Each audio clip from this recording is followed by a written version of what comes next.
I'm going to let Helen wrap up and sum up as well. So I'm going to say thank you so much for being so brilliant. I've had some really great conversations with people.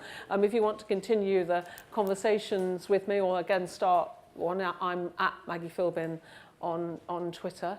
And just picking up on two things, we're doing something in Barnsley on Monday in a library with young people in Barnsley who've been creating their City of Tomorrow as part of one of our projects, and they focused on the future of the library, and so that's really exciting. And this working and really listening to every part of society, because within digital, I think sometimes there can be a focus on sort of like we're going to sort of deal with gender, we're going to deal with social inclusion, but as we're hearing, this jigsaw is massive and it's really complicated, and sometimes really elegant solutions can come together when you find a way of bringing people, really diverse people together.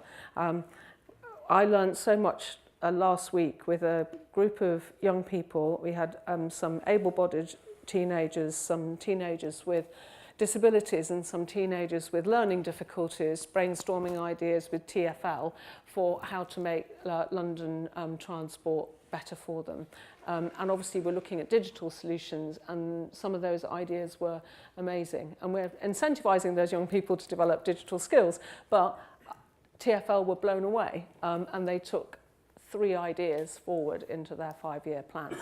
They were really amazed. And so, great ideas come from bringing lots of people together with different perspectives, and then actually, rather than just thinking about your own thing, just really listening to what other people have to say. So I wish you all the best. I'm really looking forward to hearing from Helen now, and just to say, as if you need me to say it, you do terrific, terrific work. I know only too well just how hard you work.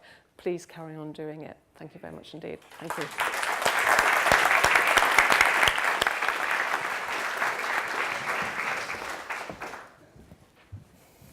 Thank you, Maggie.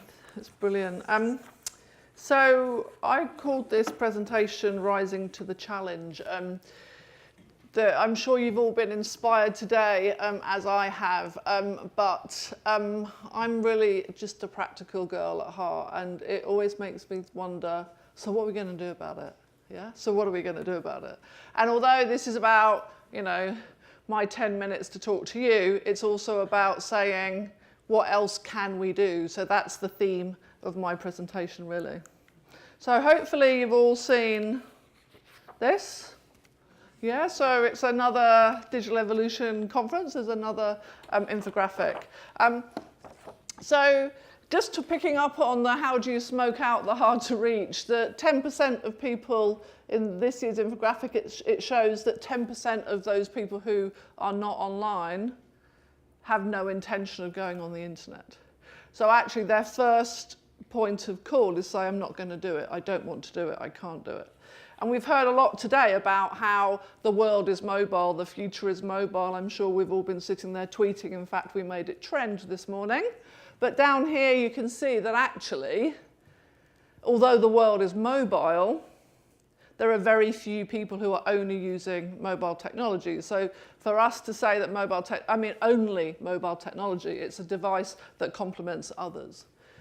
So digital exacerbates the social exclusion, we know that. So over the chasm this year, we have the outcomes based on all of our work on the Good Things Foundation and the Online Centres Network work. And just point out one few, the 49% of people say they feel less isolated because they're now online.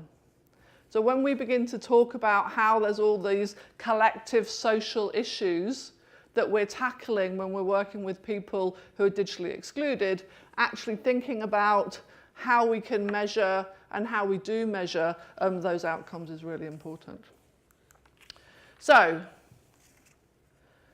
social revolution. We've talked about this a lot today, and I particularly enjoyed the panel on poverty, because I think everyone on the panel and all of the questions articulated that link. It's great to be able to go online, to go on Netflix, or to find out when the next bus is coming along, or to order a pizza. In fact, I enjoy doing all of those things. But actually, people who are generationally unemployed, long-term unemployed, people who are vulnerable, people who have complex lives, and I think that's the really important thing. It's not just someone will be long-term unemployed and they won't be suffering other exclusions as well.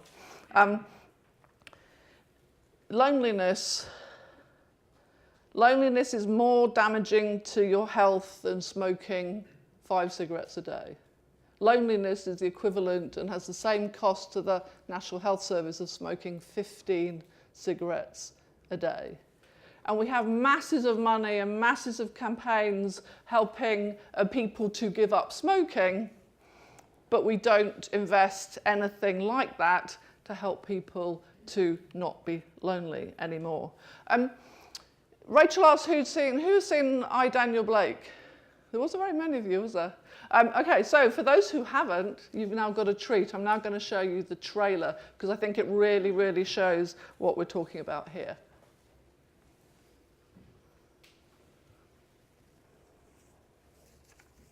Good morning, Mr. Blake. I'm appointed to carry out assessments for employment and support allowance.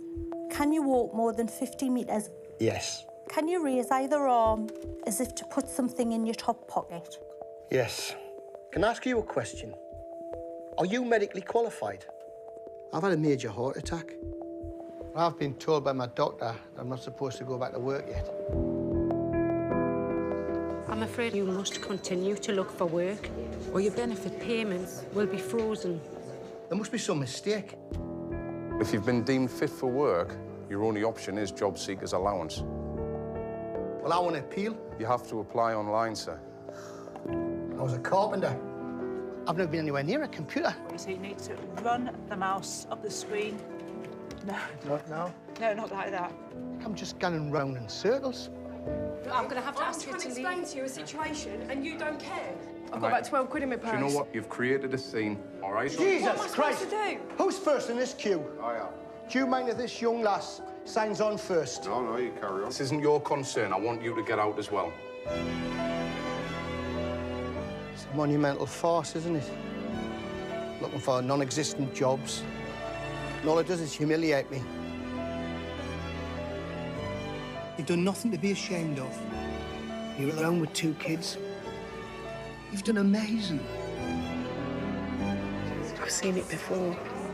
Good people on the street. You could lose everything. Well, I'm not going to give up. When you lose your self-respect, you're done for.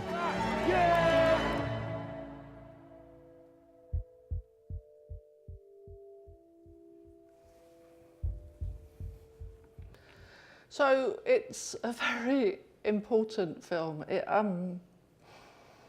It's tragic without being sentimental. And I think I went with some friends and I told them about what we do and and the people I meet when I go to you and see what you do, and this is normal. And when I told my friends how many thousands of people, 68,000 people a year are referred from Job Centre Plus to UK Online Centre Network. All of you people who are crying have to stop, okay? So this is real, and we have to do something about it, and that's why Ken Loach made that film. So, what's the solution? Deep impact at scale, and deep impact is people like Daniel Blake, who's a fictional character, but made up of many, many, many thousands of people that Ken Loach met when he was making that film. This is one person who came through the network, Bertram, who in his language, sorry, wrong one. In his language, he had a breakdown. He used to be outgoing, but now he's agoraphobic and only goes out to sign on. Not now, he was like that. Luckily for him, the job centre was not like the job centre in I, Daniel Blake. The job centre was a good job centre who referred him to a local UK online centre. He used Learn My Way, he got skills, and he says it gave him confidence about himself and his life, exactly as James was talking. And of course, as many of you do, what they then did is they realised that Bertram needed his confidence boosting even more and that he had lots of skills to give back, so they helped him to become a volunteer and a digital champion. He says, I don't say I can't now because I know I can. I feel really positive. I've got that sense that something good is about to happen. I feel bright in the morning now because I've got somewhere to go and something constructive to do. So I'm going to continue on my journey and continue to learn and grow. There are other stories in the network, and I just want to play you the second film so you can hear some of the other stories we've got.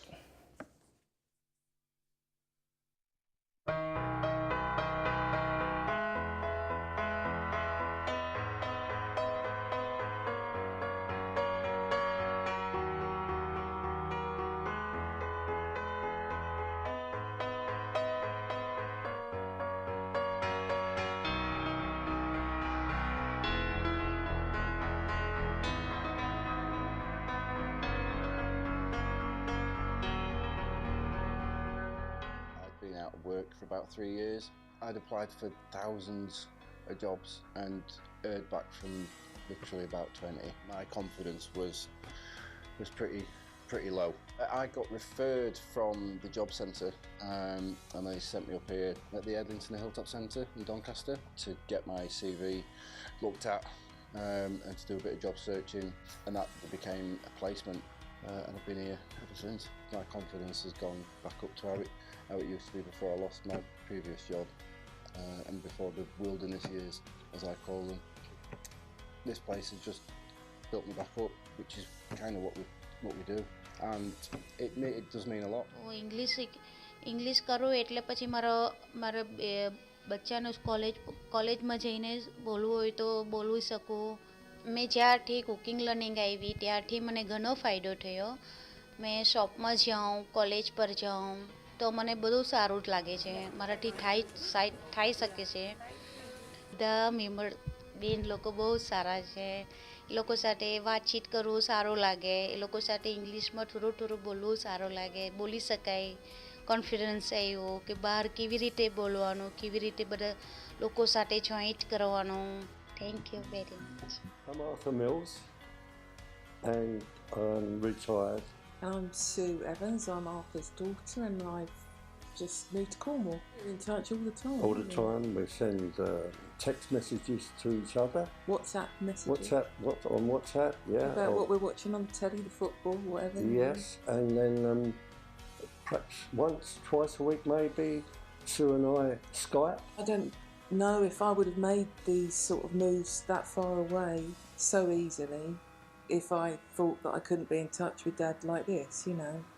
You always say the technology makes it feel like we are together, you know. I think that Sue, by introducing me to the internet, has given me extra life. I'm convinced of that.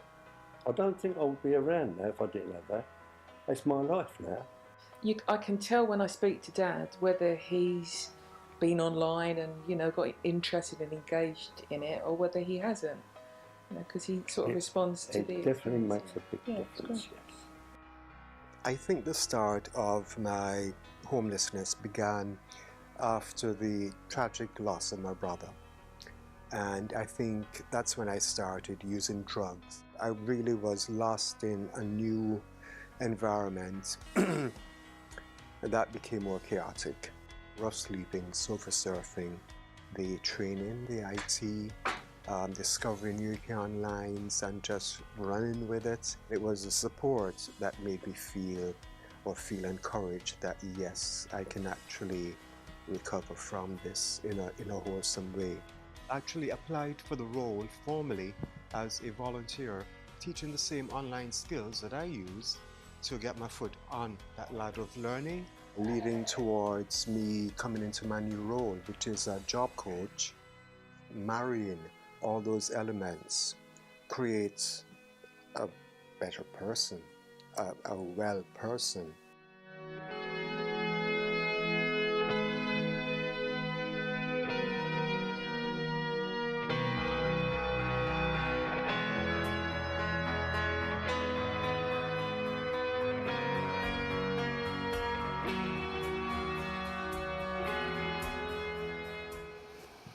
That was good. As articulate as ever, Roger, thank you for that. And you might have noticed a couple of those people were some of the Get Online Week poster boys and girls, or men and women, I should say.